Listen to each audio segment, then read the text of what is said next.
They warned me the moment I started the job. Whenever you do, my supervisor said, tapping a chipped fingernail against the circulation desk. Stay away from the restricted section. I'd just been hired at Elmridge Public Library, a sleepy old building tucked between a shuttered post office and a crumbling bakery. Nothing about it screamed danger. The floors creaked, the lights flickered, and the walls smelled faintly of mildew and aged paper. The kind of place where nothing ever happened. At the time, I laughed. You mean like fragile first editions? The supervisor, Grace, didn't smile. They're not meant to be handled, she said. Not by people like us. Her eyes lingered on me just long enough to make me uncomfortable, and then she walked off. I should have listened. It started 2 weeks in, on a Tuesday night. I'd stayed late to finish organizing the local history archives, a tedious job involving dusty clippings, handwritten logs, and a filing system devised by a lunatic. The library was quiet, the kind of silence that hums in your ears. Outside, the wind blew, rattling the windows, but inside, everything was still, except for the restricted section. It sat in the far back corner, behind a wrought iron gate and an old brass sign that read, "Authorized staff only. Do not remove materials." Most days, I barely glanced at it, but that night, I noticed something strange light. A faint, almost imperceptible glow seeping through the bars. I blinked. The hallway beyond was pitch black again. Curiosity itched beneath my skin. Before I knew it, I was standing at the gate. My badge unlocked it with a satisfying click. I stepped inside. The room was colder than the rest of the building. Shelves lined the walls, packed with books older than the library itself. Dust coated everything, and yet one book stood out, a thick, leather-bound volume resting neatly on a pedestal at the center of the room. I shouldn't have gone near it, but I did. It was massive, maybe 12 inches tall and heavy in my hands, like it held more than just pages. The cover was dark brown, nearly black, and etched with symbols that shimmered faintly, even in the dim light. I traced one of them with my finger, and the air around me seemed to shift, like holding the book had changed something. I should have put it back. Instead, I brought it home. My apartment was quiet when I got back. Too quiet? I placed the book on my kitchen table and stared at it for a while, half expecting it to do something. It just sat there, silent and heavy, its symbols catching the overhead light. Eventually, I sat down and opened it. The pages inside were thick, textured like parchment. No titles, no chapters. Just pages filled with bizarre symbols, angular lines, and looping characters that made my eyes ache. It didn't look like any language I'd seen. I turned the pages, and a weird sensation crawled up my spine. My skin prickled. It felt like static electricity danced just under the surface of my flesh. Then, something changed. The symbols shifted. I swear they rearranged themselves right in front of me, curling and sliding into words I could suddenly read, clear as day. The keeper watches. Do not look away. The price must be paid. I slammed the book shut, heart hammering. My apartment suddenly felt ... wrong, off like I wasn't alone. I stood and backed away from the table. The room stretched strangely. Corners darkened. I could feel a pressure building behind my eyes, like the world had tilted slightly and I was just starting to notice. I left the book there, untouched, and went to bed. But when I woke the next morning, it was on my nightstand. I stared at it, trying to reason through it. Maybe I'd moved it and forgotten. Maybe I was more tired than I realized. But deep down, I knew the truth. I hadn't touched the book after I closed it. I hadn't even gone near the table. Still, trying to be rational, I put it back in the kitchen drawer and locked it. That night, I heard whispers, soft at first, like the wind under the floorboards, then clear. They moved with me no matter which room I went into. The whispers followed. Sometimes they sounded like my name. Other times, like something older, wordless and cold. I covered my ears. Didn't help. I told myself I was imagining it. I turned. On the TV, turned up the volume, blasted music, anything to drown it out. Nothing worked. The next day, I brought the book back to the library. I needed someone to tell me I was crazy or not crazy. Grace was at the front desk. When she saw the book in my hands, her expression changed completely. She went pale. You didn't, she whispered. I didn't know it was that serious. I said I just ... took it home. She looked at me like I was already dead. You need to return it tonight. No delays. Don't let it stay another night. Why? Her voice dropped.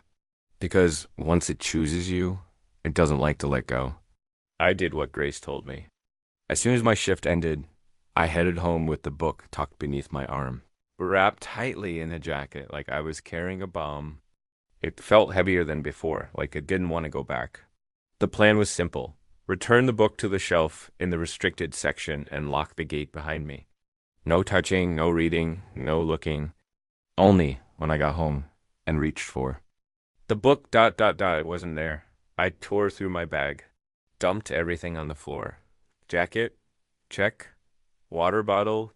Keys? Notepad? All there. The book? Gone. I checked the kitchen. The drawer where I'd locked it yesterday was still shut tight. I opened it anyway. The book sat right there, in the same place I'd put it the first time. I stared at it, the hairs on my arms. Rising like static was dancing on my skin. My stomach twisted.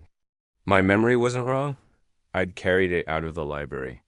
I'd had it in my hand 10 minutes ago, and yet it was here waiting. That night, the whispers were worse. They didn't just fill the room anymore. They pressed against my head like thoughts that weren't mine. Urgent, cold, familiar. Open it. Let me see you. We know your name. I curled under the blanket, covering my ears, eyes squeezed. Shut, but when I opened them, the book was on my chest.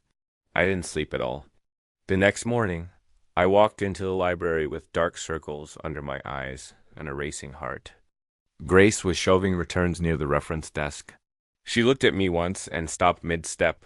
It's still with you, she said. Not a question. I nodded, ashamed. She pulled me into the staff lounge, shut the door, and locked it behind. U.S., there's something you need to understand, she said, her voice shaking slightly. The restricted section isn't just for rare books. It's containment. Containment of what? She hesitated, choosing her words carefully. Knowledge, entities, stories that were never meant to be read. That book, it's one of them. What does it want? I asked. Grace leaned closer. A reader. Her answer chilled me. It chooses people, she continued, lures them in. Sometimes slowly, sometimes fast. But once it shows you your name, I froze. How do you know about the name? Her expression fell. It showed me mine ... years ago.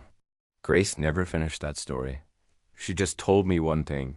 You have to resist it. Whatever it shows you, whatever it says, don't listen. Don't follow. That night, I locked the book in a metal lockbox, stuffed it under my bed, and tried to sleep. Didn't matter. The whispers came back, louder this time, like a chorus of voices layered on top of each other. The sound crawled under my skin. I turned on the lights. The book was on the floor, directly beside me, the box flung open at the foot of the bed. I wanted to scream. I grabbed it, stormed to the bathroom, and ran cold water over the pages. Nothing happened. The pages didn't tear. The ink didn't smear. The book just sat there, defiant, untouched by the water. I threw it against the wall. It didn't even dent. Instead, the pages fluttered open like it was laughing at me, like it wanted me to keep reading. I should have left it there. But when I turned to walk away, I caught a glimpse of the open page, just enough to see. It had changed again. This time, there was a new sentence, etched in deep, glimmering black. Look closer, Ellie. That was the moment I stopped, pretending this was something I could control. I needed answers. I dug into library records, scanned through old files, staff rosters, incident reports, anything I could find. The deeper I searched, the stranger things got. A report from 1973. Employee missing after after-hours shift. No sign of forced entry. Last seen shelving in restricted section. 1989.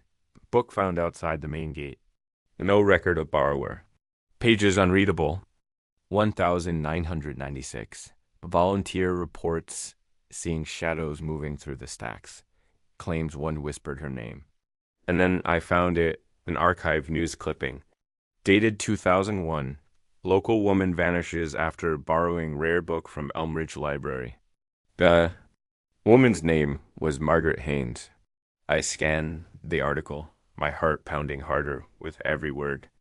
Her neighbors reported hearing strange sounds, scratching, whispers, even humming through the walls. Then one night, she disappeared. No signs of struggle, no signs of a break-in. The only thing left in her apartment? A book, the police described. It has a large leather volume with foreign symbols. No title. A photo was included in the article. Black and white, blurry but unmistakable. It was the same book. I dropped the article, hand shaking. I turned to my nightstand, already knowing what I'd find. The book sat there, open once again. And this time, the symbols glowing faintly on the page didn't form just a name. They formed my name, etched in perfect script. Beneath it, claimed. The word claimed burned behind my eyes like an afterimage. I couldn't blink away. It was one thing to find whispers in the dark, to feel watched, to doubt my memory. But this was real. My name was etched into that page like it had always been there. And worse, it didn't feel like something had written it. It felt like something had known it. I backed away from the book, my knees unsteady.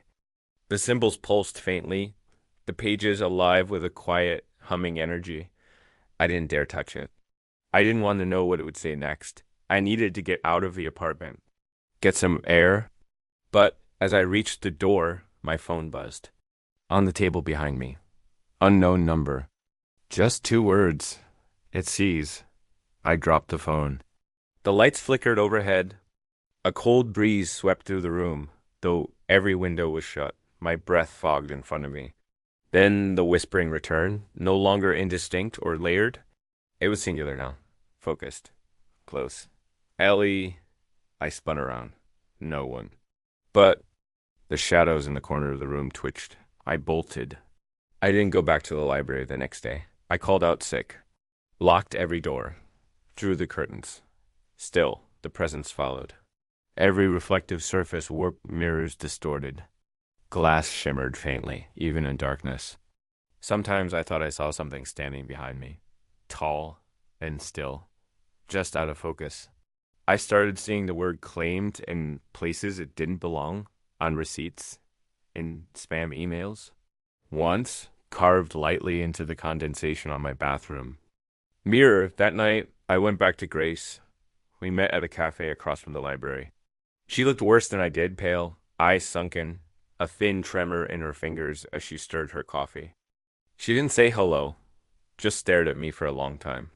Then she said, "It marked you." "I know," I whispered. "What does that mean?" "It means it's already too late."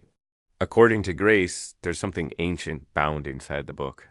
Something that doesn't want to be understood, it wants to consume. She called it the Keeper, though she said no one really knows its true name. Maybe it doesn't have one. Maybe it never did. "You weren't supposed to open it," she said. "Most people never even notice the restricted section. But if you do, and if you open one of those books, it sees you. Knows you, follows you. What does it want from me?" I asked. Her eyes darkened. Everything. She pulled something. From her purse, an old brass key, worn down and cold in my hand. "This opens the archive below the library. Basement level. Staff haven't used it in years. That's where the originals were kept. Records from when the town was founded." She lowered her voice. "If there's a way to stop this, it's in there." I didn't want to go back. Nah. To the library, not to that place. But the whispers made it impossible to stay home. That night, I returned just after 11 p.m. The parking lot empty, the street silent. The key worked like it had been waiting. The basement was older than the rest of the library. Stone walls. Archways reinforced with iron bars. It smelled of mold and forgotten things. The lights flickered overhead as I descended. The narrow staircase groaning under my weight. At the bottom was a locked door marked archives. I slipped the key into the padlock. It clicked open.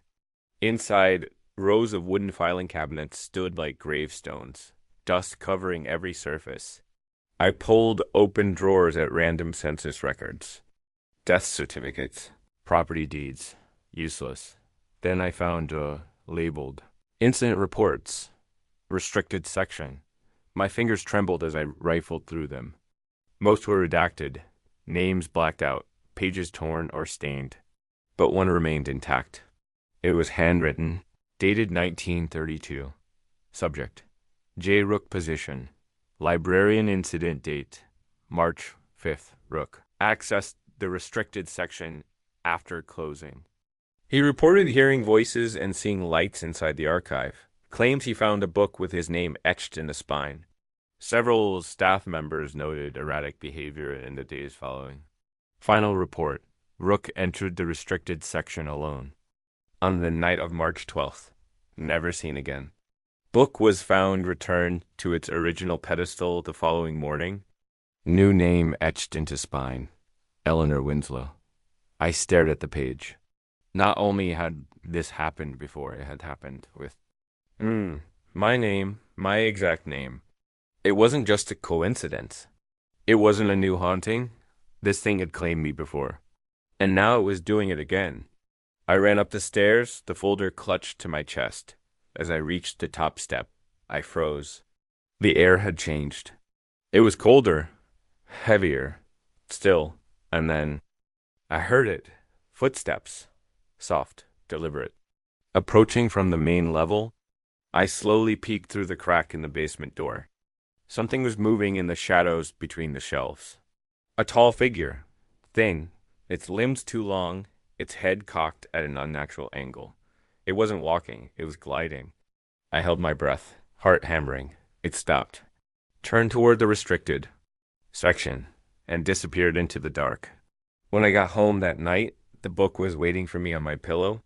Its pages were open. This time the symbols didn't shimmer or shift. They were clear, permanent. They read, "You have always been mine. The library remembers. The keeper returns." I didn't sleep. I didn't even sit down. I spent the night pacing my apartment, checking the windows, turning lights on and off like it would somehow keep the thing away. But no matter where I went, no matter what I tried, the book stayed exactly where it wanted to be on my pillow. Open, waiting. Its pages didn't shimmer anymore.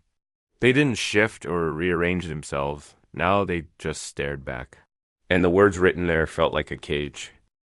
"You have always been mine. The library remembers. The keeper returns." I tore the pages out one by one. They grew back instantly. I burned a few.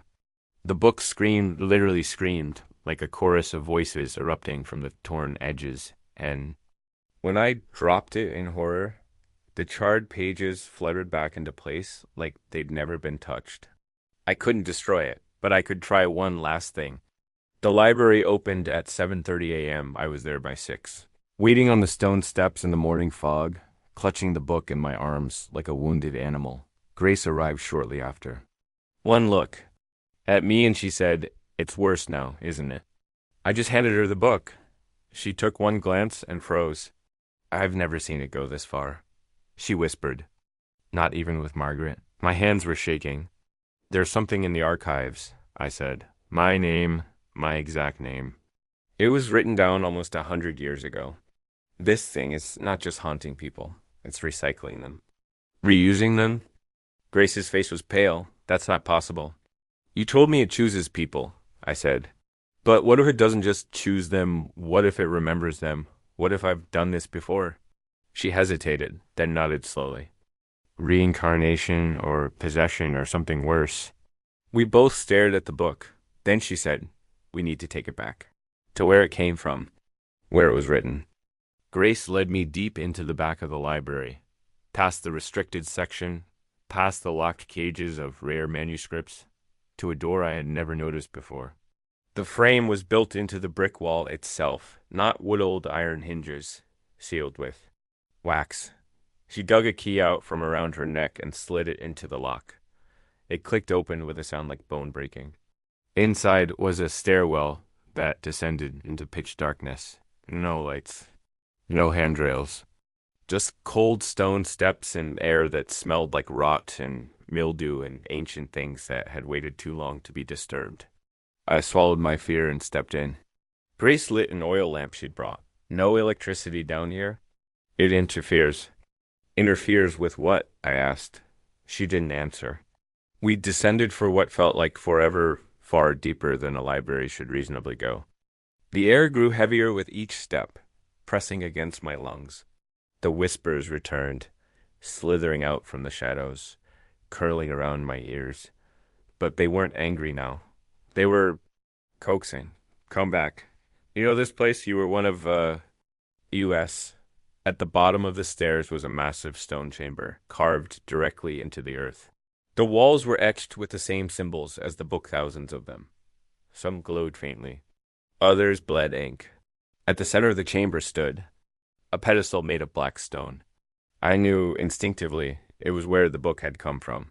But there were others, hundreds of books, shelved into the stone walls like crypts, all leather-bound, all sealed with wax. Each one bore a name carved into the spine. I stepped closer, heart pounding. Ellie Winslow, Margaret Haynes, J. Rook, dozens of others. Every single? One claimed. I think, Grace said softly, this is where the keeper lives. I walked toward the pedestal. The book in my hands began to vibrate. Its pages flipped rapidly, as though searching for the end of something. Then they stopped. The final page had changed. There, freshly inked, was a sentence that hadn't been there before. Return me. Or stay forever. I looked up at Grace. What happens if I put it back? Her eyes were full of grief. Maybe it goes quiet for a while. Maybe it finds someone else. Or maybe it pulls you in and never lets go. The pedestal hummed, alive with something old and hungry. I don't have a choice, do I? I whispered. Grace didn't answer. I placed the book on the pedestal. The moment it touched the stone, a low groan echoed through the chamber. The walls pulsed with light. The books on the shelves fluttered open in unison, pages flipping like a windstorm had blown through. And then, from behind me, a voice. Not a whisper this time, not thoughts in my head. A real voice. Deep, hollow, cold. You broke the rule. I turned. It stood at the edge of the light, like the keeper. 8 feet tall, draped in shadow, its limbs impossibly long. Its head twisted slowly, as if adjusting to the space around it. Empty eyes glowed faintly from beneath a hooded shape that had no face. I couldn't move. I couldn't scream. I couldn't look away. It raised one arm and pointed at me. You are mine. I couldn't breathe. The keeper stood motionless, towering in the shadows, its faceless gaze fixed directly on me. It didn't move like a person. It unfolded, each joint bending too far, its presence pressing into my skull like it was squeezing my mind from the inside. You broke the rule, it repeated, voice like ancient stone grinding beneath the earth, and now ...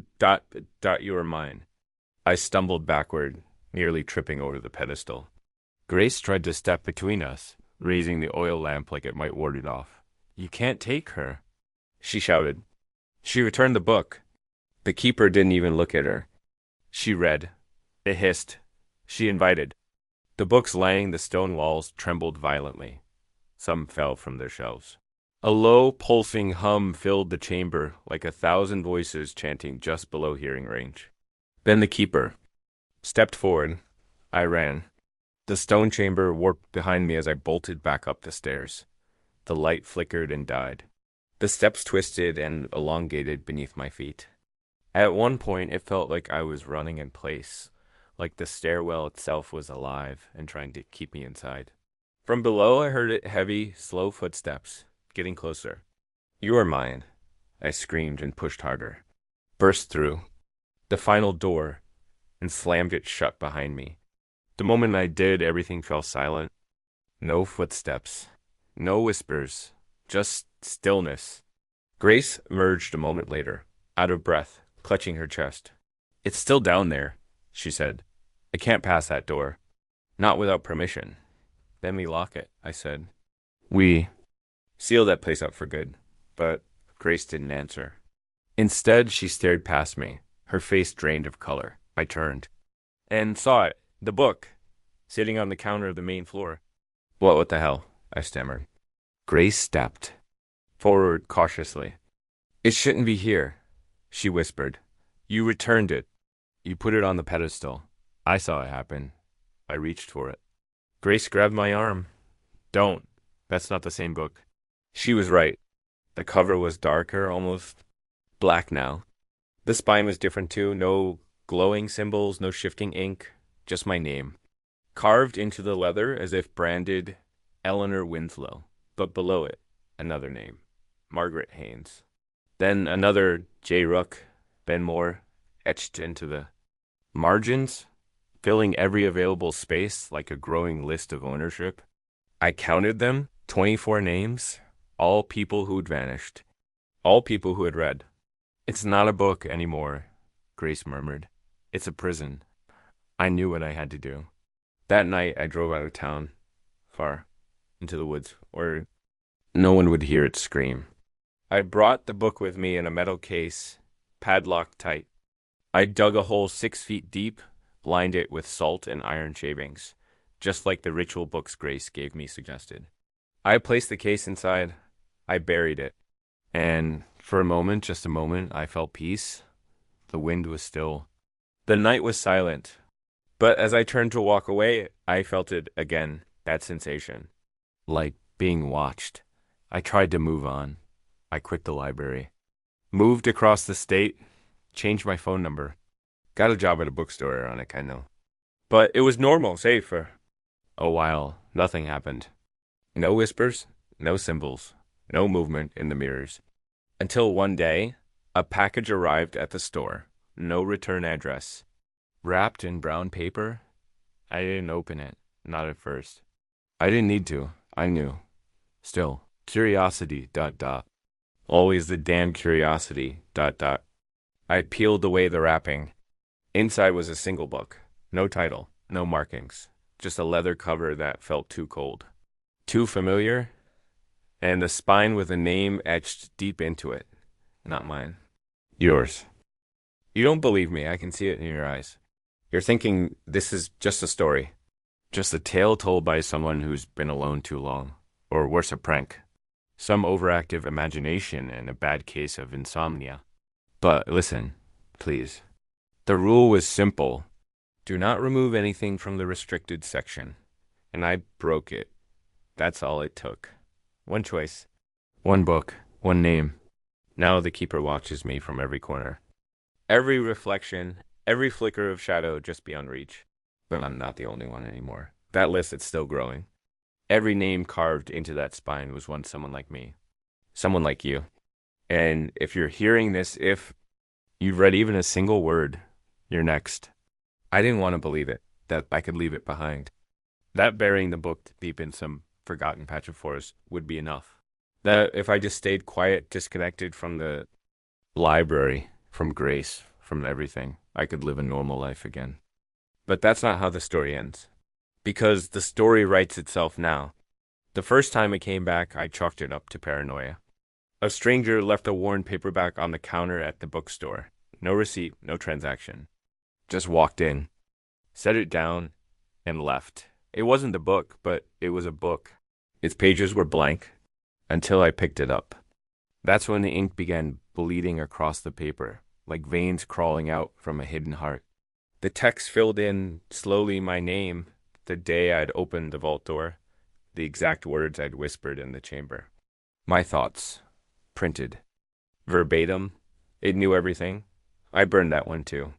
But the words never really leave.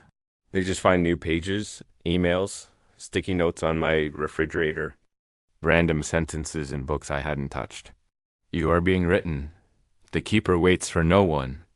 Ink is just another form of blood. I contacted Grace one last time. She didn't answer her phone, didn't respond to texts. So I drove back to the library just once. Just to see. I told myself I wouldn't go inside. Just look. But the library was gone, burnt to the ground. Nothing left but a scorched foundation and the smell of damp ash. No fire department report. No news article. No one in the town seemed to even remember. It existed like it had been erased. That's when I realized something horrifying. The keeper doesn't punish the curious. It doesn't even punish the guilty. It replaces them. All those names in the book, they didn't vanish. They were rewritten. I think that's what it wants to rewrite reality. Page by page, name by name, until the entire world becomes part of the story. Until the book is all that remains. And I'm on the final page. Now I hear the whispering constantly. It's not just in the corners anymore. It's in my thoughts. It finishes my sentences before I speak. It corrects my memories, editing them like paragraphs in a manuscript. People I remember don't remember me. Places I've been are suddenly closed, destroyed, missing from maps. The world is unraveling around me, and I think I'm the thread it's pulling. Last night I saw Grace again. She wasn't real. She was standing at the foot of my bed, half shadow, half smile. Her voice echoed like it came from far away. "Your chapter's almost over," she said. "You should say goodbye." Then she vanished, and the book was there again. Same spine, same leather. But this time, it didn't have my name on it. It had yours. So if you're reading this, I'm sorry. I tried to stop it. I really did. I buried it, sealed it, ignored it. But stories want to be told. That's what makes them alive. And this one, it's a parasite, a living manuscript that grows with every eye that reads it, every mind that dares imagine it. You think you're safe? That it's just a story? That's exactly how I felt at first, but it knows you now. It's already begun writing you in. Check your emails, your notepad, your browser history. Somewhere, soon you'll find a sentence that doesn't belong. A phrase you never typed. A name that isn't yours, ... until it is. Until you become part of the book. That's how it works. That's how it spreads. You don't borrow the book borrows you. At the end. Or so it wants you to think, but stories like this, they don't end. They wait for the next reader, for the next name, for the next page to turn. So go ahead, close the book. Turn off the lights. Pretend this never happened. Just know this. The keeper is already behind you. I started the night shift thinking I'd finally caught a break. No more dealing with crowds or traffic or awkward small talk at the office. Just me, some cameras, and a dead silent facility after dark. Easy money. The building was a research lab on the outskirts of town massive, modern, and sterile. My supervisor, Ron, was a grizzled guy who looked like he hadn't slept since the Clinton administration. He barely said a word as he led me through the long corridors. Fluorescent lights hummed overhead. Everything smelled faintly of disinfectant. And cold metal. Eventually, we stopped outside the security office. "You got the job, so I won't sugarcoat it," Ron said, handing me a laminated sheet. "Follow these rules. No exceptions." I took it, eyebrows raised. The list looked official, typed in clean black font. But as I read it, confusion curdled in my gut. Do not look at the west window between 2 o'clock and 2:15 a.m. If you hear footsteps but see no one, stay perfectly still. Ignore any voices calling your name from hallway C. Don't use the elevator after 2:30 a.m. Take the stairs, no matter what. Under no circumstances should you answer the phone after 3 a.m. I looked up, waiting for him to crack a grin. Some kind of hazing thing. Ron didn't smile. "I'm serious," he said. "You want to make it through the night, you follow those rules." He turned and left without another word. I sat in the security booth for the first hour, still convinced it was a joke. I scanned the cameras, empty hallways, sealed labs, nothing but stillness. I sipped on vending machine coffee and tried to forget about the list sitting next to me. But as the hours passed, that uneasy feeling crawled up my spine. Something was wrong here. I couldn't place it, but the air felt ... heavy, like the building itself was holding its breath. At 1:57 a.m., I found myself staring at the west window through the feed of camera 9. It looked out onto a dark, tree-lined field, harmless. But the closer it got to 2 o'clock, the more the shadows seemed to twist. By 2 a.m., I couldn't look away. I turned off camera 9, whatever was out there. I didn't want to see it. I sat frozen in the chair, staring straight ahead. The seconds ticked by. The air turned cold, not chilly freezing. I could see my breath. Then came the sound. Scratch, scratch, soft, deliberate, like something or someone one fingernails across. I didn't move, didn't blink. I clutched the desk and I kept my eyes fixed on the blank wall ahead. Of me, my heart thundered in my chest. The scratching stopped. Tap, tap, tap. It was closer now. 2:08 a.m. I clenched my jaw, forcing myself not to look at the west-facing window behind me. Whatever was standing out there wanted me to see it. The tapping grew more erratic, angry, almost. I stared at the glowing red digits on the wall clock. 2:14 a.m. Just one more minute, then ... silence. And with it, warmth returned to the room. Slowly, like whatever had been watching me had finally turned away. I turned the camera feed back on. The window was empty. The field was still. But I knew I hadn't imagined it. By 3 a.m., I was wound tight as a wire. I watched the seconds tick closer to the final rule, don't answer the phone. At 3:02, it rang, shrill, piercing, jarring in the otherwise silent room. The phone sat next to the list, its red light blinking. I didn't move. Ring, ring. Again, and again, and again. After the 12th ring, it stopped. I exhaled slowly. My hands trembled. Then the monitors flickered. All at once, every feed went dark, just static. And from somewhere deep in the hallway beyond the security office, I heard it. Footsteps. Slow. Heavy. Getting closer. I held my breath. The rules said, if you hear footsteps but see no one, stay perfectly still. I sat back in the chair, frozen. The steps grew louder. Thump, dot, dot, dot, dot, dot, dot, dot, dot, thump. Then silence. 10 full minutes passed before the cameras came back to life. Always empty. The field still. The stairwells, the labs, the break rooms. Silent. By the time Ron arrived at 6 a.m., I was pale, shaking, and drenched in sweat. He looked me over and said nothing. I held up the list. What the hell is this place? I asked. Ron took the list from me, tapped it gently, and said, that's not even the worst of it. Ron didn't stick around to answer questions. Get some rest, he said, like I'd just finished a normal overnight shift. I tried to argue, but he walked off down the hall like he didn't even hear me. His boots echoed long after he disappeared around the corner. I drove home in silence. No music, no sunrise to greet me. Just gray morning light filtering through fog. I locked my door the second I got inside and dropped into bed, still wearing my uniform. Sleep came eventually, fitful and shallow. My dreams were stitched together with long dark hallways and tapping glass. When I returned that night, a new sheet sat on the desk. Same format, different rules. Typed across the top in bold. Night 2 protocols. Read carefully. Do not enter hallway C. Between 1:45 and 2:30 a.m., if the cleaning staff knocks twice, do not respond. They are not scheduled during your shift.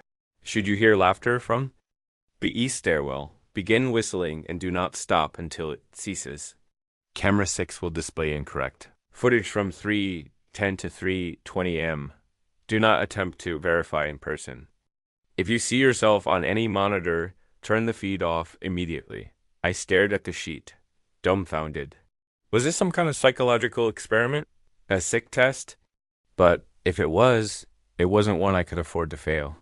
I signed in and settled. Into the booth. For a while, everything was calm. Just long stretches of nothing, the kind of quiet that makes your ears ring. But around 1:40 a.m., the motion detector light outside hallway C flickered on. I switched to camera 4. At first, nothing.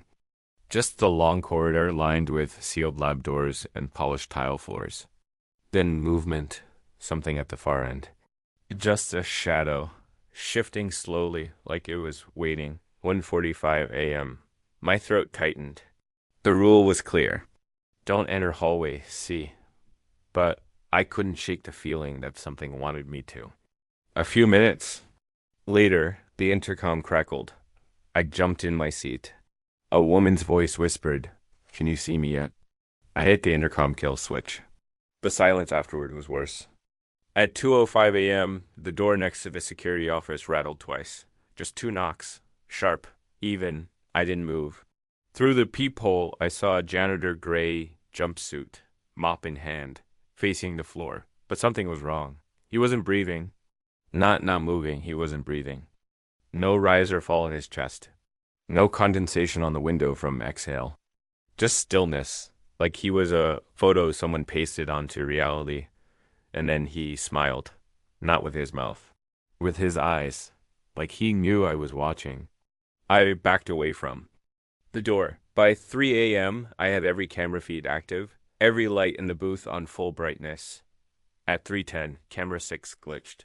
The east stairwell feed turned black and white, grainy like an old VHS tape. Then it flickered and showed ... me, but not me in real time. It was me from earlier in the night, pacing the room, checking monitors. Then suddenly not me anymore. My doppelganger in the feed looked up at the camera and smiled. The real me reached for the power switch, heart hammering. Click. Camera 6 went dark. I barely noticed the laughter at first. It started faint, almost.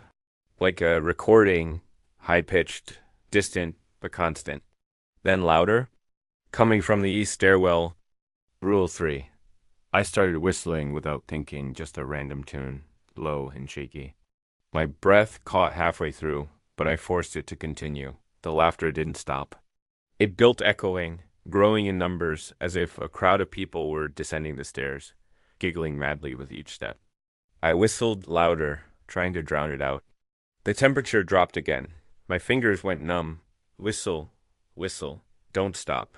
At 3:20 on the dot, the laughter ceased. Just like that, cut off, as if someone had flipped a switch. I exhaled for what felt like the first time in hours. Then I heard something new, my own voice, from the intercom speaker. Not a recording. Liv, why did you turn off the camera? The monitors buzzed. Every single feed switched to static. Then they all came back, except camera 5. On that feed was me again. Only this time, the doppelganger was standing outside. The security booth, smiling, waiting. I didn't leave the booth again that night. At 6 a.m., the door opened, and Ron stepped inside. He glanced at me, then at the list still clenched in my hand. "You're doing better than most," he said. I finally snapped. "Ron, what the hell is going on here?" He gave me a tired look. "This place isn't what you think," he said. "And neither is the job." He handed me the next sheet. "Night 3, he said. "See you tonight." Ron didn't stick around to answer questions. "Get some rest," he said, like I'd just finished a normal overnight shift. I tried to argue, but he walked off down the hall like he didn't even hear me. His boots echoed long after he disappeared around the corner. I drove home in silence. No music, no sunrise to greet me. Just gray morning light filtering through fog. I locked my door the second I got inside and dropped into bed, still wearing my uniform. Sleep came eventually, fitful and shallow. My dreams were stitched together with long dark hallways and tapping glass. When I returned that night, a new sheet sat on the desk. Same format, different rules. Typed across the top in bold. Night 2 protocols. Read carefully. Do not enter hallway C. Between 1:45 and 2:30 a.m., if the cleaning staff knocks twice, do not respond. They are not scheduled during your shift. Should you hear laughter from the east stairwell, begin whistling and do not stop until it ceases. Camera 6 will display incorrect footage. From 3:10 to 3:20 a.m., do not attempt to verify in person. If you see yourself on any monitor, turn the feed off immediately. I stared at the sheet, dumbfounded. Was this some kind of psychological experiment? A sick test? But if it wasn't one I could afford to fail. I signed in and settled into the booth. For a while, everything was calm. Just long stretches of nothing. The kind of quiet that makes your ears ring. But around 1:40 a.m., The motion detector light outside hallway C flickered on. I switched to camera 4. At first, nothing. Just the long corridor lined with sealed lab doors and polished tile floors. Then movement, something at the far end. Just a shadow, shifting slowly like it was waiting. 1:45 a.m. My throat tightened. The rule was clear. Don't enter hallway C, but I couldn't shake the feeling that something wanted me to. A few minutes later, the intercom crackled. I jumped in my seat. A woman's voice whispered, "Can you see me yet?" I hit the intercom kill switch. The silence afterward was worse.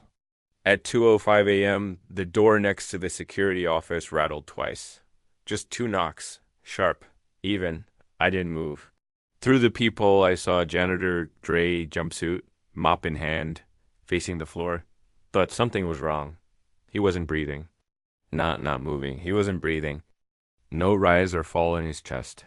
No condensation on the window from exhale. Just stillness, like he was a photo someone pasted onto reality. And then he smiled, not with his mouth.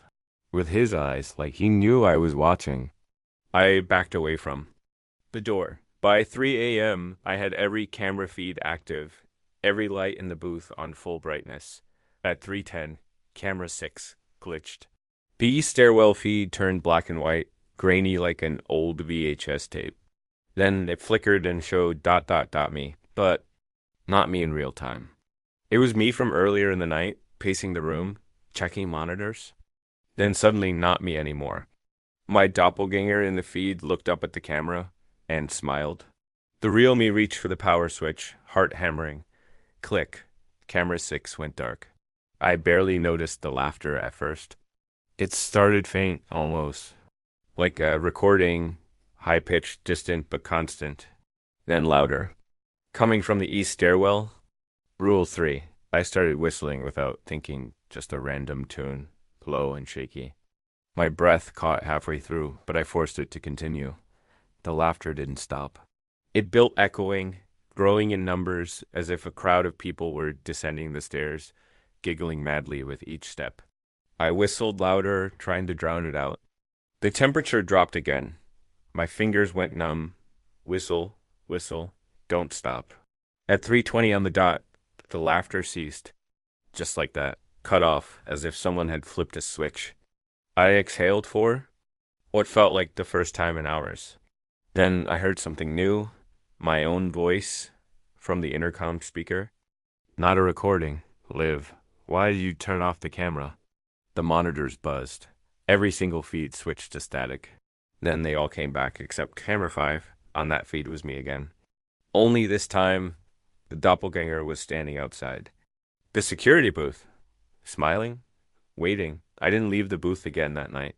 At 6 a.m., the door opened, and Ron stepped inside. He glanced at me, then at the list still clenched in my hand. "You're doing better than most," he said. I finally snapped. "Ron, what the hell is going on here?" He gave me a tired look. "This place isn't what you think," he said. "And neither is the job." He handed me the next sheet. "Night 3, he said. "See you tonight." Ron didn't stick around to answer questions. "Get some rest," he said, like I'd just finished a normal overnight shift. I tried to argue, but he walked off down the hall like he didn't even hear me. His boots echoed long after he disappeared around the corner. I drove home in silence. No music, no sunrise to greet me. Just gray morning light filtering through fog. I locked my door the second I got inside and dropped into bed, still wearing my uniform. Sleep came eventually, fitful and shallow. My dreams were stitched together with long dark hallways and tapping glass. When I returned that night, a news sheet sat on the desk. Same format, different rules. Typed across the top in bold. Night 2 protocols. Read carefully. Do not enter hallway C. Between 1:45 and 2:30 a.m., if the cleaning staff knocks twice, do not respond. They are not scheduled during your shift. Should you hear laughter from the east stairwell, begin whistling and do not stop until it ceases. Camera 6 will display incorrect. Footage from 3:10 to 3:20 a.m. Do not attempt to verify in person. If you see yourself on any monitor, turn the feed off immediately. I stared at the sheet, dumbfounded. Was this some kind of psychological experiment? A sick test? But if it was, it wasn't one I could afford to fail. I signed in and settled. Into the booth. For a while, everything was calm.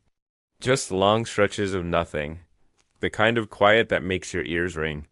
But around 1:40 a.m., the motion detector light outside hallway C flickered on. I switched to camera 4. At first, nothing. Just the long corridor lined with sealed lab doors and polished tile floors. Then movement. Something at the far end. Just a shadow, shifting slowly like it was waiting. 1:45 a.m. My throat tightened. The rule was clear. Don't enter hallway C, but I couldn't shake the feeling that something wanted me to. A few minutes later, the intercom crackled. I jumped in my seat. A woman's voice whispered, "Can you see me yet?" I hit the intercom kill switch. The silence afterward was worse. At 2:05 a.m., the door next to the security office rattled twice. Just 2 knocks. Sharp. Even. I didn't move. Through the peephole, I saw a janitor gray jumpsuit, mop in hand, facing the floor. But something was wrong. He wasn't breathing. Not moving. He wasn't breathing. No rise or fall in his chest. No condensation on the window from exhale. Just stillness, like he was a photo someone pasted onto reality. And then he smiled, not with his mouth. With his eyes, like he knew I was watching. I backed away from the door. By 3 a.m., I had every camera feed active, every light in the booth on full brightness. At 3:10, camera 6 glitched. B stairwell feed turned black and white, grainy like an old VHS tape. Then it flickered and showed ... me, but not me in real time. It was me from earlier in the night, pacing the room, checking monitors. Then suddenly not me anymore. My doppelganger in the feed looked up at the camera and smiled. The real me reached for the power switch, heart hammering. Click. Camera 6 went dark. I barely noticed the laughter at first. It started faint, almost. Like a recording, high-pitched, distant, but constant. Then louder. Coming from the east stairwell. Rule 3. I started whistling without thinking, just a random tune, low and shaky. My breath caught halfway through, but I forced it to continue. The laughter didn't stop. It built echoing, growing in numbers, as if a crowd of people were descending the stairs, giggling madly with each step. I whistled louder, trying to drown it out. The temperature dropped again. My fingers went numb. Whistle, whistle, don't stop. At 3:20 on the dot, the laughter ceased. Just like that, cut off, as if someone had flipped a switch. I exhaled for what felt like the first time in hours. Then I heard something new, my own voice, from the intercom speaker. "Not a recording. Liv, why did you turn off the camera?" The monitors buzzed. Every single feed switched to static. Then they all came back, except camera 5. On that feed was me again. Only this time, the doppelganger was standing outside the security booth, smiling, waving. I didn't leave the booth again that night. At 6 a.m., the door opened, and Ron stepped inside. He glanced at me, then at the list still clenched in my hand. "You're doing better than most," he said. I finally snapped. "Ron, what the hell is going on here?" He gave me a tired look. "This place isn't what you think," he said, "and neither is the job." He handed me the next sheet. "Night 3, he said. "See you tonight." I didn't go home after night 2. Not really. I drove to an all-night diner and sat in the farthest booth from the windows. Ordered a black coffee I didn't touch. Just stared at the table, trying to keep my hands from shaking. It wasn't a prank. It wasn't an initiation or some elaborate test. Something was wrong with that place, fundamentally, cosmically wrong. And for some reason, I was still showing up. At 10 p.m., I was parked outside again, watching the building like it might turn and look back at me. By 11 o'clock, I'd walked through the doors, signed in, and taken my seat in the booth. And waiting for me on the desk, like clockwork, was another laminated sheet. Night 3 protocols. Do not deviate. All mirrors must be covered by 1 a.m. Failure to do so will result in reflection bleed. If you hear whispering from Lab B12, increase camera brightness but do not adjust volume. Do not enter the bathroom after 2:45 a.m. If you must relieve yourself, use the mop closet. If someone knocks on the inside of the security booth window, do not acknowledge it. If your reflection continues to move after you've stopped, turn off all lights and face the corner until further notice. I stared at the list, bile rising in my throat. Reflections that move on their own. Inside knocks, bleeding mirrors, and still I stayed. I think some part of me wanted to understand it, to face it head on. Or maybe I was just too afraid of what might happen if I walked away. 12:30 a.m. I grabbed an armful of black sheets and tape from the storage locker and made my rounds, covering mirrors one by one. There weren't many. The break room, 2 bathrooms, the medical closet, and an old floor-length mirror at the far end of the hallway. That one unsettled me the most. It felt ... deeper than it should have. Like I could have stepped into it and kept walking. I taped it up last, hands trembling. By 1 a.m., the building had grown too quiet again. The kind of silence that buzzes inside your skull. At 1:22 a.m., the whispering began. Lab B12 sat at the far edge of the compound, isolated behind 2 heavy doors. From camera 11, it looked empty, just lab benches, glass containers, and rows of unlit machinery. But the audio feed caught something. A soft chorus of whispers, like 10 voices speaking at once, but not saying anything intelligible. I did what the list said, turned up the brightness on the camera, avoiding the volume. The lab filled with washed out light, and then I saw them. Handprints, not on the floor or the walls, but inside the glass of a large tank. Hundreds of prints, pressed against the interior like something had been trying to get out. I switched the feed off. By 2:40 a.m., my bladder was screaming. I made the mistake of glancing at the bathroom door down the hall. Its mirror was covered, the room sealed and empty, but the urge to relieve myself was now overwhelming. The list said, don't enter the bathroom after 2:45 a.m. Use the mop closet. So, I did. I wedged myself between buckets and mops and handled business as quickly as possible, trying to ignore the scent of chemicals and mildew. As I zipped up, I heard a flush from the bathroom across the hall, and then the sink turned on. Someone or something was in there, but no one had entered. I closed the closet quietly and backed away. As I turned to return to the booth, I froze. There was a figure standing at the end of the hallway, still unmoving, exactly like that janitor from the previous night, but this one wasn't wearing a jumpsuit. It was me, or something that looked exactly like me. And it smiled. I bolted for the booth and slammed the door shut behind me, locking it twice. My breaths came shallow and fast. On the desk, my coffee mug rattled. Knock. From the inside window of the booth. 2 slow taps. The list was clear. Don't acknowledge it. So I didn't. I stared straight ahead, heart pounding, hands gripping the chair until my knuckles turned white. The knocking didn't continue. Instead, something more horrifying did. I turned toward the dark monitor next to me, one that had gone dead earlier, and saw my reflection in the glass. Only it wasn't reflecting me anymore. I had stopped moving. But the reflection hadn't. It raised its hand, slowly, deliberately, and placed its palm flat against the glass. I scrambled for the light switch and flipped them all off, plunging the room into darkness. Then I did as the protocol instructed. I faced the corner and waited. I don't know how long I stayed like that. Minutes, maybe hours. But eventually the lights flickered back on. The monitor was blank again. The knocking had stopped. The hallway outside was empty. When Ron showed up at 6 a.m., I didn't even react. He dropped the next sheet on the desk like he was delivering mail.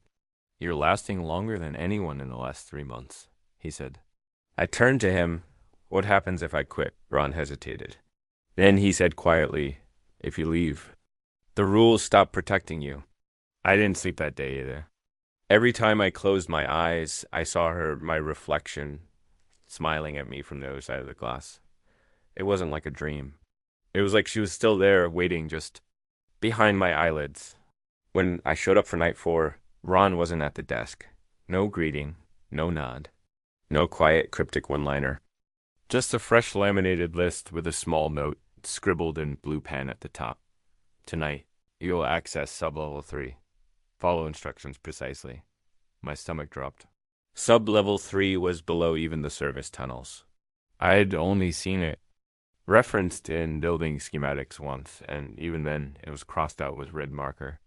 Night 4 protocols, sub-level, access. Take the south elevator to B3 at exactly 12:45 a.m., not before. Not after. If the elevator doors open to a white hallway, exit. If they open to darkness, press 3 again. In sub-level 3, you'll hear crying. Follow it, slowly. You may see a young girl in a hospital gown. If she asks for help, do not respond. If she touches you, run, do not stop, do not speak, do not turn back. I sat in the booth for a long time, debating whether to follow through. Then 12:44 a.m. came, and despite everything, despite the dread curling inside me, I stepped into the elevator and waited. At 12:45 on the dot, I pressed B3, B elevator. Jolted, much harder than it should have. The lights inside flickered, and for a brief second, I felt like the floor dropped out entirely, like I was in free fall. Then a ding. The doors opened to a white hallway, long and sterile. So far, so good. I stepped out.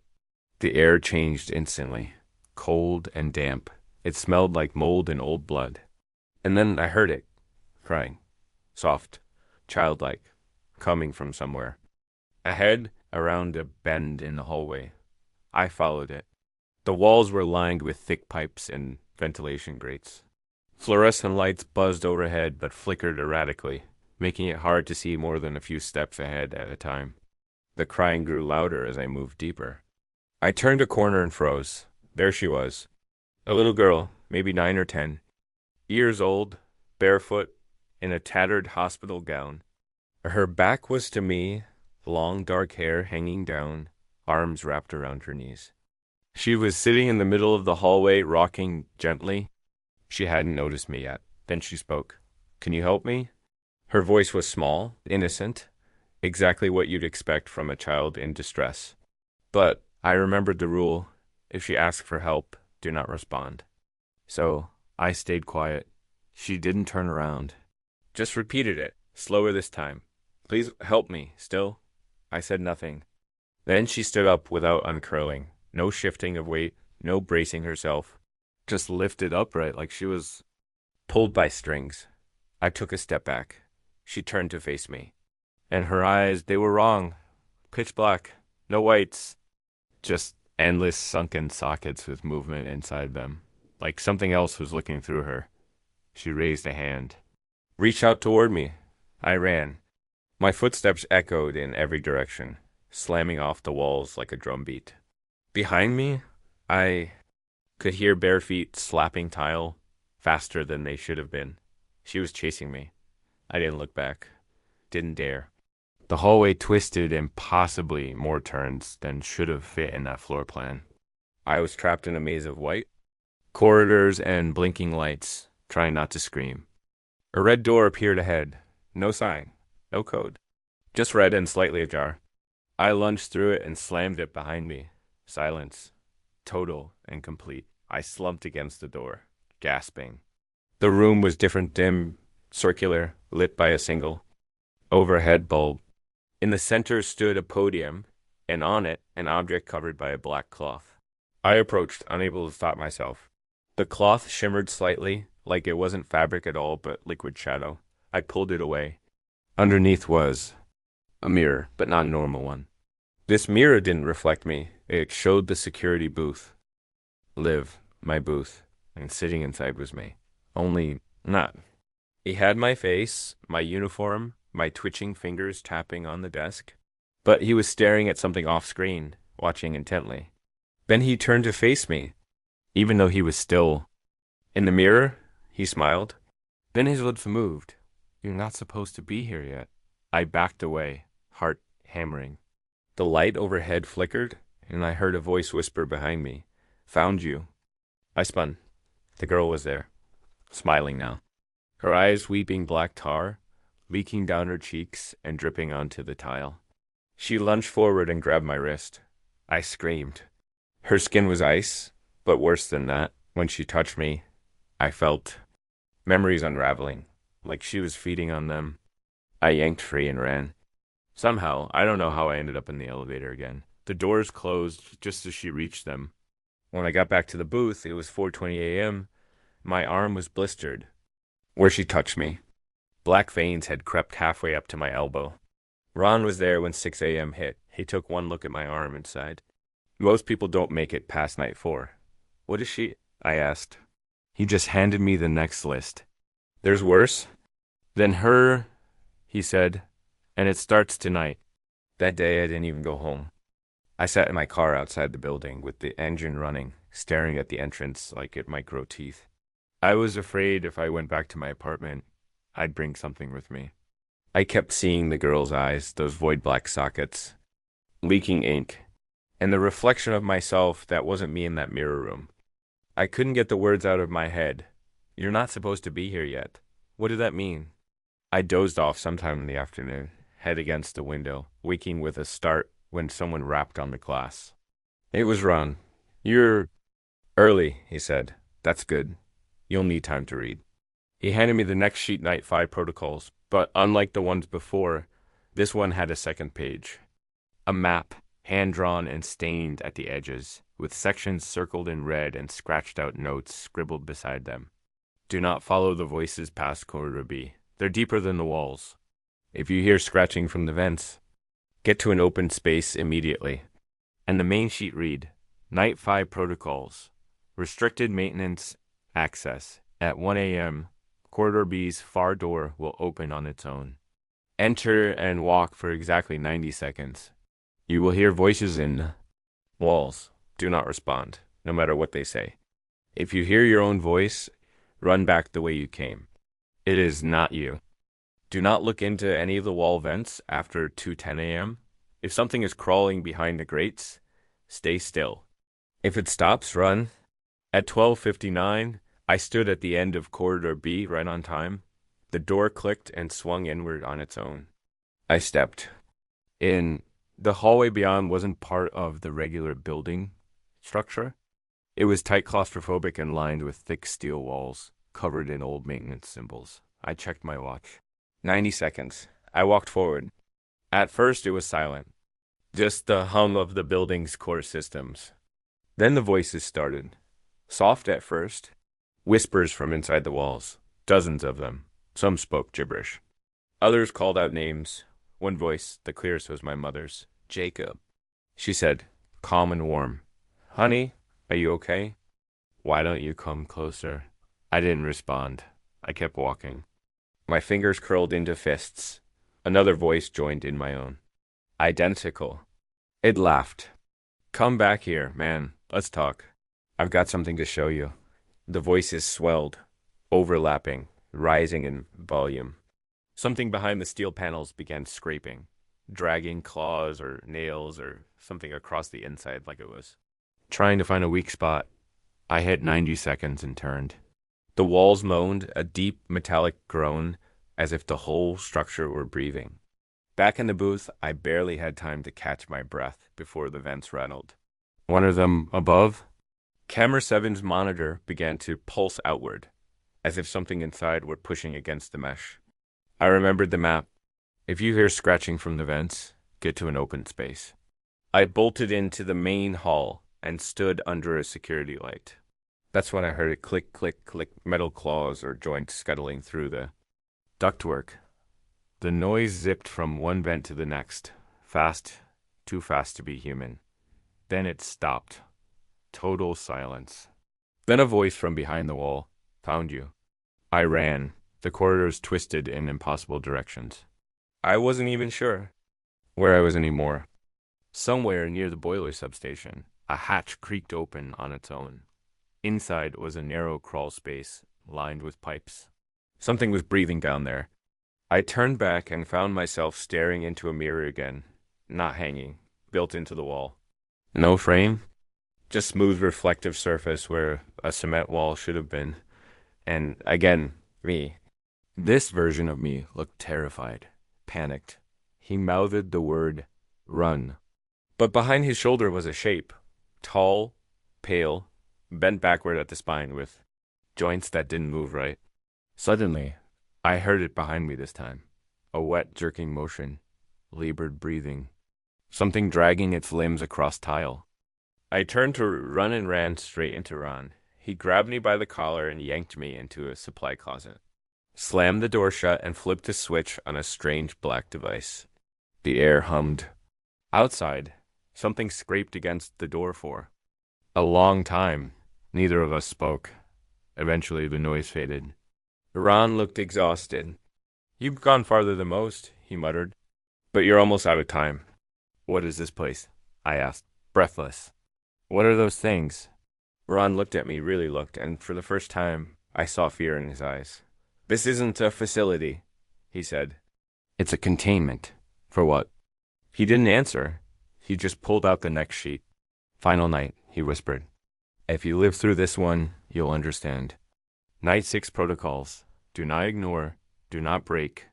Remain inside the security booth from 0 a.m. to 1:30 a.m. No exceptions. At 1:14 a.m., the intercom will activate. Do not respond to your name. You will be instructed to open door A3. You must. Do this. Once door A3 is open, walk the hallway until you reach the black door. Enter and close it behind you. Inside, there will be a chair. Sit down. Do not stand. Do not speak. You will be shown something. You must not look away. If you survive until 3 a.m., leave through the hallway that reappears. Do not run. Do not look behind you. 12 a.m. I was locked inside the booth, both physically and mentally. Every sound in the facility had gone quiet eerily still. No wind threat, no whispers. No motion on the cameras. Like the building itself was holding its breath. I stared at the clock, counting every second. When the minute hand ticked to 1:14 a.m., the intercom let out a soft crackle. Then a voice soft, distant, layered like multiple people speaking out. One said, Jacob, we're ready for you. Please proceed to door A3. I didn't answer. Just grabbed the flashlight and keyring and walked toward the north wing. Door A3 was unlike any other in the building. It was made of black iron, covered in runes or symbols I couldn't read burnt into the surface, pulsing faintly red. The key slid in without resistance. When it opened, the hallway beyond wasn't lit by fluorescent bulbs, but by something beneath the walls. A slow, pulsing amber glow, like heart light. I walked forward. The air grew dense, thicker with every step. Like breathing underwater. At the end was a black door, perfectly smooth, no knob, no hinges, no frame. It slid open as I reached it. Inside was a single chair in the center of a pitch-dark room. And the moment I stepped inside, the door sealed shut behind me. I sat in the chair, heart pounding. The floor felt unstable, like it wasn't really solid, like I was sitting on a thin shell stretched over something much deeper. For a full minute, nothing happened. Then the walls came alive. Not with light or movement, but with ... visions. The blackness peeled back like skin, revealing a shifting tapestry of memories, moments, horrors, some my own, others I could never have known.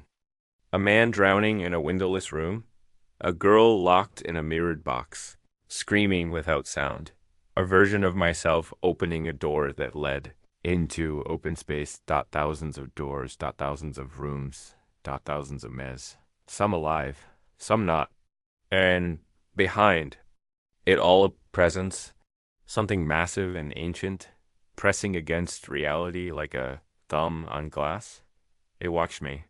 Not from a shape, not from a face, just ... from everywhere. And it wanted me to see.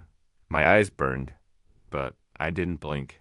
I couldn't. I felt like if I looked away even once, it would get in.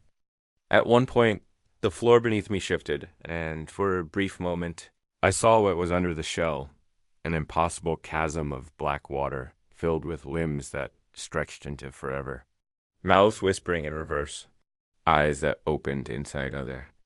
Eyes, time stretched, bent, broke. I was a boy again. I was 90 years old. I was unborn. And then 3 a.m. The room fell silent. The walls closed again. And a hallway appeared in front of me. The exit. I walked it. Each step felt like moving through syrup, the weight of whatever I'd just seen pulling at my limbs. But I didn't stop. Didn't look back. The hallway stretched long, then longer.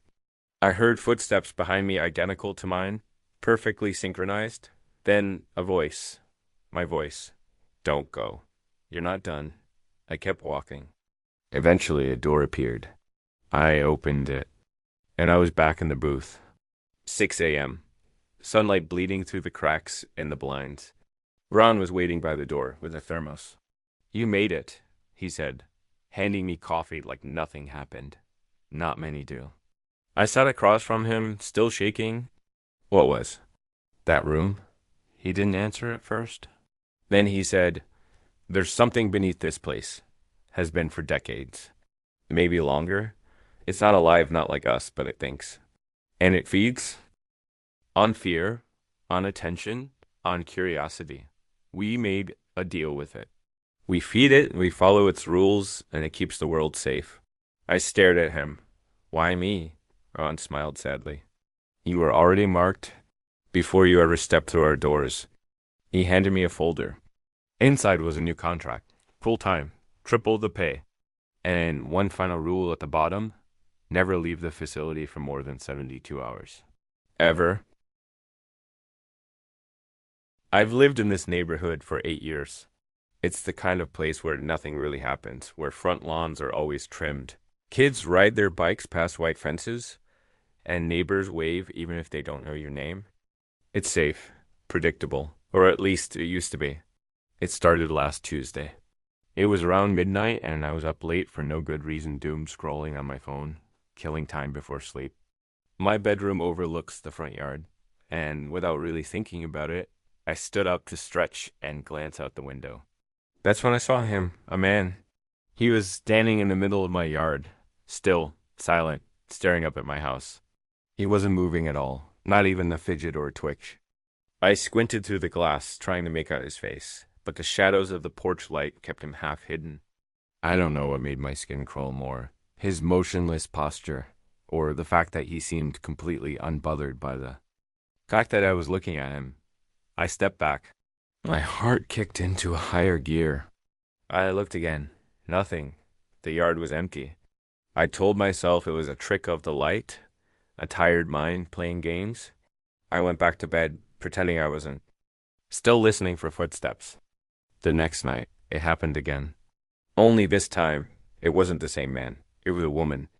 Pale, thin, long black hair that draped across her shoulders like a curtain. She stood in the exact same spot as the man right in the middle of my lawn, like it was her rightful place. Her face was obscured in the shadows, but I could tell she wasn't blinking. I stared back at her, frozen. And once again, when I finally worked up the nerve to pull the curtain aside for a second look, she was gone. By the third night, I was dreading the clock. Midnight used to be meaningless. Now it was a threshold. That night, it was a child. A little girl in a sundress, barefoot, her arms hanging at her sides. She was facing the house, like the others, not moving, not making a sound. I gripped the windowsill so hard I thought I might break it, and then something new happened. Her head tilted, just slightly, but deliberately, like she knew I was there. Like she could sense my eyes on her. My breath hitched. I backed away so fast I nearly fell. The curtain swung back into place, and I sat on the floor in the dark, heart hammering. I didn't sleep that night. By the fourth night, I promised myself I wouldn't look. I closed the blinds, shut the curtains, put my phone on silent, and buried myself in bed like a child afraid of monsters. But the thing is, even when I couldn't see them, I felt them. I lay there in the dark, sweating, wide-eyed, convinced They were out there, standing, staring. The temptation was unbearable. My skin itched with it. I had to look, if only to prove to myself they weren't there. I gave in. 12:11 a.m. I peeled the curtain back just an inch. Two figures this time, standing side by side. One tall and broad-shouldered. The other hunched slightly, like they were leaning forward. Their heads moved in eerie unison just enough to let me know they were aware of me. My stomach turned. I let the curtain fall and sat in the corner of my room for the rest of the night. By morning, everything was normal again. Birds chirped. Joggers passed by. The mail came. But I knew what I saw, and I knew it wasn't over. That night, I didn't wait until midnight. I couldn't. I sat on the couch, every light in the house on, blinds drawn shut, trying to hold myself together. I jumped at every creak, every shifting shadow. I didn't want to look again. But at 12:30 a.m., my body moved on its own. I opened the curtain.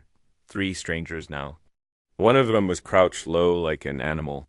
One had their back turned, but their head twisted toward me in a way that seemed wrong. The third was the child again. Her face was clearer this time, blank, pale, and familiar in a way I couldn't quite place. I stood there shaking, gripping the curtain like it was the only thing tethering me to sanity. Then they all tilted their heads at the same time. The exact same angle. The exact same moment. I stumbled backward, knocking over a lamp. The crash echoed through the house like a gunshot. I didn't dare look again. I sat in the kitchen until sunrise, eyes locked on the floor. What do they want? Why my house? Why me? There were no answers. Just one terrifying certainty. They weren't going away. The next morning, I stood on my porch for nearly half an hour. Not because I had somewhere to go, just to prove to myself the world was still normal. That the sidewalk still existed. The trees still swayed in the breeze. That reality hadn't cracked in half while I wasn't looking. No footprints on the lawn. No sign anyone had ever been there. But I knew they had. I didn't call the police. How could I? Yes, every night at midnight, random strangers silently appear on my front lawn and then vanish when I blink. They think I was insane? Maybe I was. I spent the day pacing, curtains drawn, lights off, watching the shadows crawl across the carpet. I left the TV running for noise, but even it sounded hollow. I didn't plan to look again that night. I swore to myself I wouldn't. But fear does strange things to resolve. At 12:07 a.m., I lifted the curtain. 4 of them, arranged in a loose half circle this time. None of them the same from the night before. The child was gone. These new ones, they were taller. One of them had something over its head like a sack, or maybe just long, greasy hair. One looked like it was wearing a coat far too large for its frame, the sleeves dragging in the grass. But what froze me in place was the middle one. It was wearing my face, not an exact replica, more like a caricature. Like someone had studied me, sketched a version of me from memory, then stretched the features too wide and too sharp. My eyes, my jawline, twisted just enough to be wrong. It smiled at me. I let out a choked gasp and yanked the curtain shut. For the first time, I realized they weren't just watching. They were learning. The next morning, I tried to break the pattern. I left the house. Drove out of town to a motel an hour away. Checked in under a fake name. Turned off my phone. I thought if I wasn't there at midnight, I'd break whatever hold this thing had on me. But even 60 miles away, in a dingy motel room smelling like mildew and cigarette burns, I couldn't stop myself. I stood in front of the room's dusty window at 12:10, stomach twisting, palms slick with sweat. There was no lawn here. No porch. Just a dim parking lot lit by a buzzing floodlight. Still, I looked. Empty. No strangers. No shadows. Just a dirty sedan and a soda can rolling across the asphalt. I let out a breath. Maybe I was right. Maybe staying away worked. But when I turned back toward the bed, I saw it. On the motel nightstand, lying flat and perfectly centered, was a single Polaroid photo. I hadn't brought it. I hadn't seen it before. It was my house. Taken from the street, a perfect view of my front yard. And standing in the middle of it, all four of them, staring directly at the camera. There was no writing on the back, just a sticky black fingerprint smudge on one corner and a faint odor like burnt plastic. I left the motel 30 seconds later. Didn't even check out.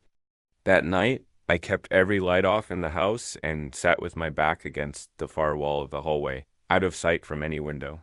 I wasn't going to look this time. I was done feeding them, but the fear didn't go away. It settled in my bones, like the pressure in the air before a thunderstorm. At 12:15, the doorbell rang. I didn't move. It rang again. Longer this time. Then silence. I held my breath, convinced that if I made a sound, they'd hear it. That they were out there, huddled close to the door, listening. I didn't move until the sun came up. I boarded up the windows the next day. Not just closed the curtains, full-on plywood, hammer and nails. I didn't care what the neighbors thought. Maybe they'd think I was remodeling. Maybe they'd think I'd lost my mind. Maybe they were right. But I couldn't give the strangers what they wanted anymore. They fed on attention, on fear, on the act of being watched, or maybe they were just waiting for me to see something I wasn't supposed to. I didn't sleep that night, but I didn't look at her, not once. At 3:47 a.m., I heard something whisper my name from the living room. I stayed in the hallway. By the fifth night, I thought maybe it had stopped, that they'd given up, bored of the game. Then I opened my front door at noon to grab the mail and froze. There was a photo on my welcome mat, another Polaroid. This one taken from inside the house, from the hallway facing the bedroom, taken from a height just over my shoulder. I hadn't heard anything. I hadn't seen anyone. I dropped the photo and slammed the door shut. They weren't just watching anymore. They were inside. The moment I saw that photo, something in me broke. Not panic. Not rage. Just a bone-deep realization that I wasn't safe. Not here, not ever. I stood staring at the door for a long time, the way someone stares at a wound that won't stop. Bleeding. My hands were shaking. The walls of my house, my supposed sanctuary, had been breached. I didn't call anyone. Who would I call? The cops. My parents, my friends. What would I even say? They got inside. The people who appear in my yard every night, the ones who wear my face. It was laughable, insane, and yet real. I tossed the Polaroid in the kitchen trash and duct taped the front door shut. Then I went upstairs and sealed every vent, closet, and crawl space I could think of. By the time I was done, it was nearly dark and I still hadn't eaten. I stood in the center of my living room with the TV blaring, not watching it, just using the noise to fill the silence that pressed against the walls like fog. And that's when I heard it.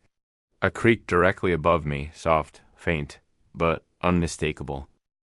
There's no attic in my house, no upstairs neighbors, just a flat roof and the sky above it, and yet there it was again. Creak, like a slow, deliberate step. I grabbed a broom and jabbed the ceiling, like that would somehow scare it away. Silence, then 3 more steps, slower now, as if whatever was up there had realized I could hear them. I backed toward the front door, yanked it open, and ran outside barefoot, not caring who saw me. The night air was heavy. The world felt too still, like a paused frame in a horror film. I glanced up at my roof, half expecting to see one of them. Crouched along the edge, peering down, but there was nothing. Just shadows and shingles and sky. I turned to look at the yard. No one there either. For the first time in days, the grass was empty, but that made it worse somehow. Like the absence itself had weight. Like they were hiding in the one place I'd never see them again. I didn't go back inside that night. I drove, nowhere specific. Just roads and headlights and caffeine. I circled the freeway, trying to outrun the paranoia tightening in my chest. Every time I checked my mirrors, I swore I saw a figure standing. In the distance, just outside the glow of the taillights. By dawn, I was exhausted and losing time. I parked in a grocery store lot and fell asleep in the front seat. When I woke up, there was a sticky note stuck to my windshield. Yellow, ordinary, but the handwriting wasn't mine. It read, "You're not supposed to run. Running makes us follow." There was no one in the lot, just a man getting into a delivery. Truck 2 rows over. I tore the note down and crumpled it into my cup holder. My heart was beating like it wanted out of my chest. They were everywhere now, not just on my lawn, not just in my house. They were tracking me. I stayed at a friend's place the next night. I didn't tell her anything, just said my power was out and I needed a place to crash. I showered, tried to act normal, even helped her with dishes after dinner. I thought maybe, just maybe, I could ride this out in someone else's space. But at 12:11 a.m., her dog started growling. He never growled. He was one of those lazy, tail-wagging mutts that begged for belly rubs and cried at firecrackers. But now he was crouched near the sliding glass door, ears flat, teeth bared. I followed his gaze and felt my blood freeze. Out in the yard stood 6 figures. I couldn't see their faces, just outlines in the dark. But they were closer than ever before, right at the edge of the patio. One of them was pressing their hand to the glass, leaving behind a streak I'd swear was made of ash or soot. I whispered to my friend not to look. Told her to take the dog, go to the back room, lock the door. She thought I was having a breakdown. Maybe I was. But when she finally peeked through the curtains, she went silent. Her face drained of color. "They're just standing there," she whispered. "Who are they?" I didn't have an answer. One of the figures raised a hand and knocked 3 sharp taps. I stepped away. And then, slowly, they all turned and walked off the patio. No sound, no footsteps, just fading into the dark like smoke. I left before sunrise. My friend didn't try to stop me. She wouldn't even come near the door. Back at home, I found something waiting for me. On my kitchen table was another Polaroid, this one different. It was a photo of me, asleep in the driver's seat of my car, mouth slightly open, eyes closed. Taken from outside the window. They weren't just following. They were always one step ahead. I don't remember going inside. I just remember standing over the photo for a long time, staring at my own sleeping face, trying to understand how they'd gotten so close, how long they'd been watching, how many nights they stood in the shadows before I ever noticed. The strangers weren't strangers anymore. They were something else, something older, smarter, patient in a way that made me feel like a bug under glass. And now they were escalating. I sat in the kitchen, clutching a knife, unable to eat. The photo was still on the table, but now it looked wrong. The shadows around my car in the picture too dark, too dense. And the more I stared, the more it looked like there were more figures in the photo than I first saw. Dozens, maybe. Faint, transparent shapes blending into the tree line, the parking lot, the background. Like they'd been there all along, hiding in plain sight. I looked around the room slowly, convinced I'd see one standing just inside the doorway. Nothing, but I could feel them. That night, I nailed my bedroom door shut from the inside. I slept with a flashlight and headphones on, playing static. To drown out every bump and creak, I figured if I couldn't see them and couldn't hear them, they couldn't reach me. I was wrong. At 3 a.m., I woke to a noise that made my skin crawl. Breathing, not mine. Heavy, ragged, wet. Coming from behind the wall near my bed. I held my breath. The flashlight trembled in my grip as I turned it on and aimed at the drywall. The sound didn't stop. It grew louder, then scraping, like long, brittle nails dragging along wood from inside the wall. I backed up to the other side of the room. My voice cracked as I whispered, "Get out of my house." Silence. Then, whisper back, too faint to make out. But it sounded like my name. And then something else right before it faded. "You let us in?" I didn't sleep the rest of the night. The next morning I ripped the wall apart. Sledgehammer, crowbar, bare hands. I tore a 6-foot gash into the drywall and insulation, looking for a crawl space, a nest, a body. But there was nothing, except one thing, a hole, no wider than a coin, perfectly round and smooth, bored deep into the wood behind the insulation. It didn't look like rot or pest damage. It looked deliberate. I peered into it with a flashlight. The light didn't reach. Bien, that night I heard scratching in 3 other walls. Different places, different heights. The holes were multiplying. I tried one more thing. I emailed a professor at a nearby university, someone who studied folklore and urban legends. I didn't send photos, just a vague, paranoid message about nightly visitations and figures in the yard. He replied within an hour. All it said was, don't address them. Don't acknowledge them. They exist only if you feed them. If it's already physical, you may be too late. Too late. The phrase circled in my mind like a buzzard. I didn't go outside anymore. Didn't leave the house. I stopped answering. Texts, calls, even the mail piling at the door. I didn't want to bring them with me anywhere. I felt like I was infected. One afternoon, the doorbell rang. I didn't move. It rang again. Longer this time. Then came a knock on the back door. Then the window, then the walls. All at once, rhythmic. Coordinated like they were surrounding the house. Like they were playing. The knocking stopped. I waited an hour before I dared to move. When I peeked into the hallway, something was waiting. Not a person, a mirror. A full-length mirror I didn't own, leaned up against the wall, facing my bedroom.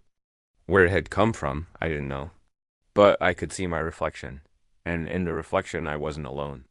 Behind me, a tall figure loomed, faceless, hollow where its features should have been.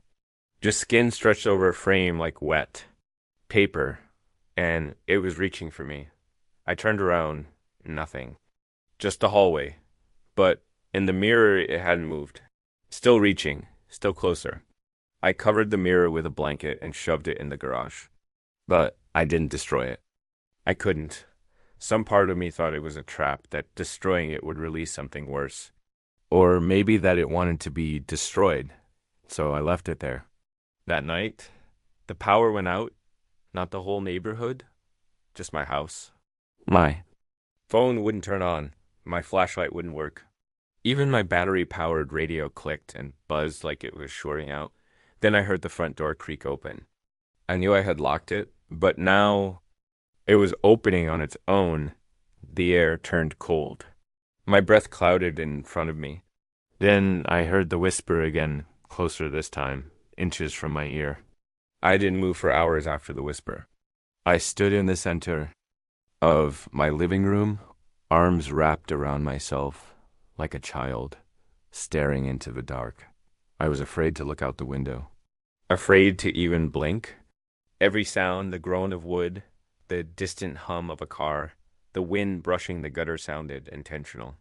Like the house itself had started breathing. Sometime after 3 a.m., the lights came back on with a pop. My phone vibrated violently. On the table, one new video, no sender. Just a file titled, "Look, I didn't want to, but I tapped it anyway." The video started in total darkness. A faint grain like an old camcorder, then movement. The screen swayed slightly, like someone walking barefoot over creaky floors. Then I saw it, my hallway, lit only by moonlight through the window. The angle was just wrong enough to tell. Maybe this wasn't recorded by me, but of me.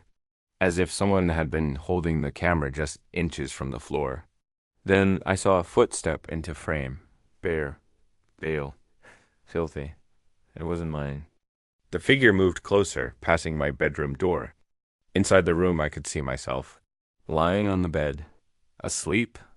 Then the camera turned slowly until it stared directly at the lens of another mirror. I recognized it immediately. The one I'd shoved in the garage. In the reflection, the figure holding the camera looked exactly like me. But it didn't blink, didn't breathe. Just stood there, smiling with a mouth that didn't belong to my face. The video ended. I deleted it, or tried to. No matter what I did, the file wouldn't go away. Every time I powered off the phone and restarted it, the file was back, sometimes renamed, sometimes shortened. But always there. Look underscore again. See underscore yourself. I smashed the phone with a hammer the next day. It kept vibrating long after the screen shattered. That afternoon, I boarded every window shut. I painted over the glass, sealed the vents, even covered mirrors in foil. I unplugged everything: TVs, chargers, even the microwave. Nothing that could record, nothing that could watch. But the house didn't feel quieter. It felt crowded. Like they were already inside, hiding just behind my vision, breathing in sync with me. At dusk, I made the mistake of opening the front door, not to go outside, just to check. I needed to see if the world still existed. It did. Sort of. My front yard was filled, absolutely filled with people. Dozens of them, all standing still in the grass, shoulder to shoulder, facing my house. Each one wore a version of my face. Some were twisted, malformed, like wax figures left too close to heat. Others were clean, precise, and distinguishable from my reflection. But none of them blinked. One near the front held a sign, hand scrawled in blood-red paint. "Come see what we see." I slammed the door and bolted it shut. They didn't knock, not this time. I stayed away from the windows, huddled in the hallway. That's what I heard it. Laughter. Faint at first, then louder. Not joyous. Not human. It was too many voices overlapping, echoing through the house like sound bouncing down a well. The kind of laughter you hear in a nightmare right before something grabs your ankle. Then a voice rose above it all. Mine. Speaking from the other side of the bathroom door. "Let me in," it said softly. "It's cold out here." I held my breath, stepped closer. There was a figure visible through the frosted glass. Same height, same posture. It knocked 3 times, then mimicked my voice again. "Please." "You're tired. I'll take over." "Just sleep." I backed away. It whispered one final thing. "If you don't come with us, we'll come without you." I barricaded myself in the closet after that. No light. No sound. Just the pounding of my heart and the faint scratching of fingernails against wood. Not on a door. From inside the walls. They're burrowing deeper now, making room for something. I don't know what happens next. I think I'm coming apart. I can't tell what's real anymore. The mirrors are gone, but I still see them. Reflections in puddles and black screens, even in my own eyes. They smile now. And every night, the number outside grows. They don't even pretend to be strangers anymore. Last night, one of them reached through the mail slot, dropped a note onto the floor. "Tomorrow night, you'll stand with us." I haven't slept. I've stopped. Eating. I don't even feel hunger anymore, just a constant gnawing presence that stretches across every second of the day. Tonight is the night they promised. The note still lies on my living room floor, curled at the edges like dead skin. "Tomorrow night, you'll stand with us." That's tonight. I watch the clock now, not to track time, but to prepare myself. Every tick sounds like a footstep. It's 6 p.m., the sun's setting. The sky bleeding orange. Shadows stretch like hands across the floor. And then the doorbell rings. I don't go to the door. I already know what's there. Instead, I open the basement. For weeks, I avoided it. Something about the cold air that wafted up every time I passed the door. It never felt like it came from Earth. But now, I have no choice. I take a flashlight, a knife, a Polaroid camera. Something about capturing images outside of a screen. Feels safer?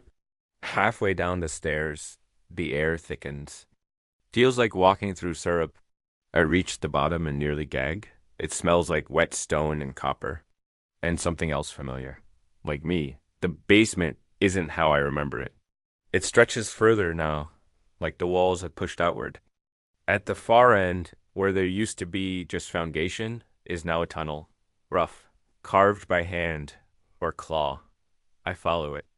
Each step forward makes my skin crawl, like I'm moving through layers of something watching me.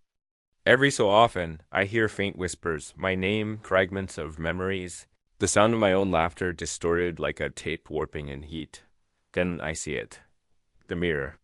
The same one from the garage, only now it's massive, 10 feet tall, framed, in splintered wood, pulsing like it's alive.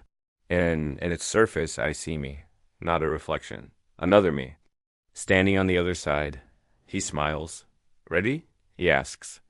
I back away, but the tunnel is gone. The space behind me black, endless. Then the figure speaks again. We never came for you, he says.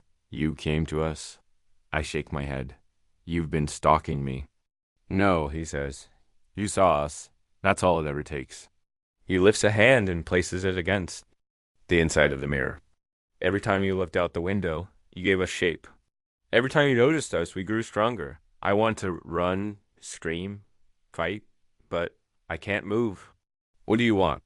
He smiles wider. To show you what you really are.